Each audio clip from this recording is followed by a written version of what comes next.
Hello everyone! At yan, dumating na pala yung parcel na i-order ko sa TikTok. CP pala yan, CP ng asawa. Siyempre hindi sa akin yan kasi wala siyang CP, nawala. Akala ko ano na tong papel, warranty. Pala, akala ko warranty pares.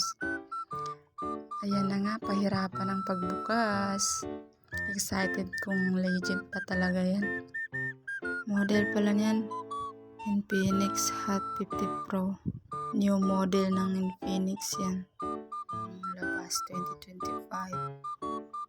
Sobrang ganda. Box lang na. Sobrang ganda. Medyo matagal yung pag-unboxing nyo. Sana legit yan. Para naman solid yung binayad.